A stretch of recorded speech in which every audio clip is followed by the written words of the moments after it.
does a great school visit look like? If Bobby comes to my school, what can I look forward to experiencing? And when do you know you've had a good school visit? Well, I do less in person. I do a lot. I do 20, 30 Skypes a year. They're very easy to arrange, and I live in such a remote area. It saves time, money, etc. A good school visit has a lot to do, a great deal to do with the teacher who organizes it. Have they read the books? That sounds like obvious, but it's not. Sometimes it's not. Have they discussed what they want to find out? The more, if they read one book, the discussion is going to be fairly narrow.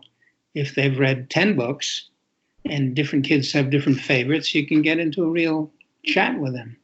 I like to share with them a couple of things that about my life. You know, there's the obvious things. Where do I live? Do I have kids? Married? All that stuff. But I also was not a very good student. I flunked out of one high school. I almost flunked out of another. I was required to have tutoring when I was in high school and so forth.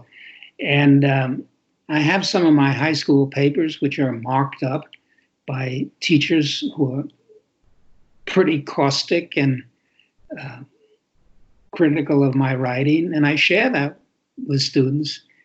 And it has a big impression on them because I was not always a good writer. And they don't think of themselves as particularly good writers. You meet occasionally a kid who thinks they're good, but for the most part, they don't. That's because they aren't. They're just learning. So to see in me, who I come before them as a representative of a good writer, because that's why I'm there, to know that I was not always a good writer is a very important message to bring to young people. So we discuss that, and I show them examples of all that. And if we have a good time, I like to joke around with students, laugh, listen to their stories. I don't want it to be just about myself. You know, talked to some kids just yesterday. Did you always want to be a writer? No, I wanted to be an airplane pilot when I was a kid. And well, what do you want to be? You know, and you get to talk about that and share ideas and make them feel that I'm interested in them as well as the other way around. That's very important, I think. Well, you need characters for books. I imagine you probably are interested in them. I am. I like people. I like kids a lot. And they're fun. And, you know, I was in Florida last week, and I was in this school which had a great number of Hispanic kids. And after the class was over, this girl came up to me and, I don't know, something about, I said, she had asked some questions, and I said, it sounds to me like you would like to be a writer. And she said, yeah, I would. I said, what would you like to write about? And she outlined this wonderful plot of a book. She said, you know, I want to have this idea about a story about a family of kids, and their mother gets deported back to their country, and how the kids try to track her down. I mean, what a great story, right? It's all right there. It's right there. And I said, I hope you write it. It's a wonderful idea for a story. Off she went. Is she going to write it? I don't know, but she's thinking about it. She's thinking about the story that constitutes her life, probably, or lives of people that she knows. I thought that was pretty amazing. Hello? Yeah, I mean, if you're listening, little girl, please write that story. You know, and I'll never see her again. So it's years ago when I was working as a librarian, I got this letter from this girl. She was 11, 12. And they were amazing letters. They were beautifully written, literary. And I don't usually encourage kids to enter into a correspondence with me. But I was fascinated. Who was this person? How could she be writing this way? And so I encouraged her, and I kept getting letters. We went back and forth, and she wrote. Anyway, the short of it is, all of a sudden, it turns out I was working in this library in New Jersey that she and her family moved within a few miles of where my library was. And I did something that you're not supposed to do. I said, I'd love to meet you. If it's okay with your parents, have them drive you down to this library. I'd like to meet you. So it was arranged. And I met this sweet, incredibly shy young lady. And her story was that her parents, sort of, for want of a better term, sort of hippie types, had moved to Europe. And she was homeschooled, if she was schooled at all.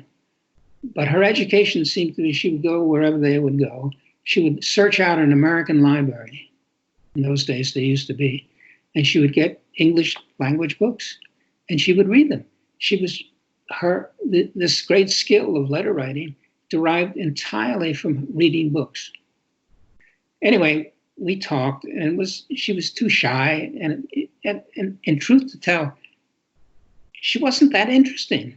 She was really nice, but she had this vivacity that she had in these letters.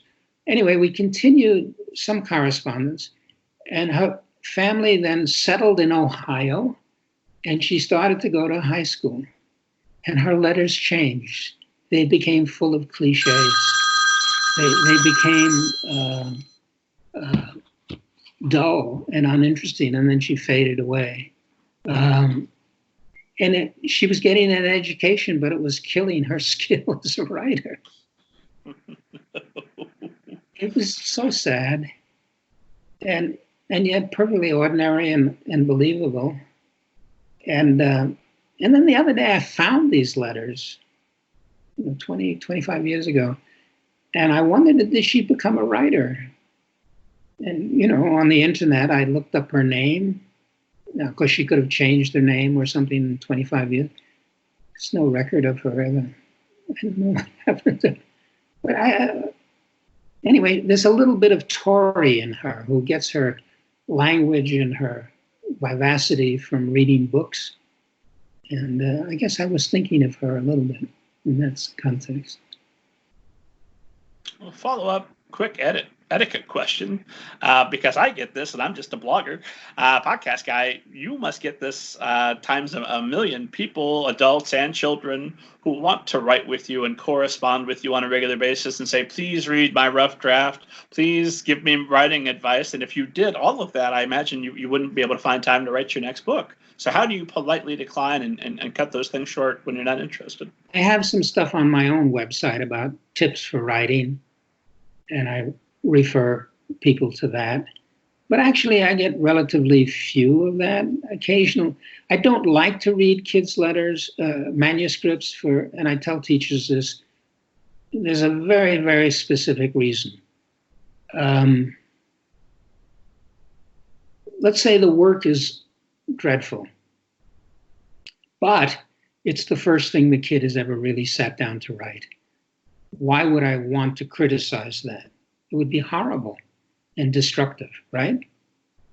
On the other hand, maybe this is a kid who thinks very well of himself, and thinks he is a wonderful writer. Why bust the bubble if it's the best that they can do? So I don't see, without knowing the kid, knowing the circumstance, the whole person, as a teacher would, I don't see any value in my responding to stuff. So I don't say that to kids who send me stuff. I simply say, I have to finish a book. I have no time to do this. So that's how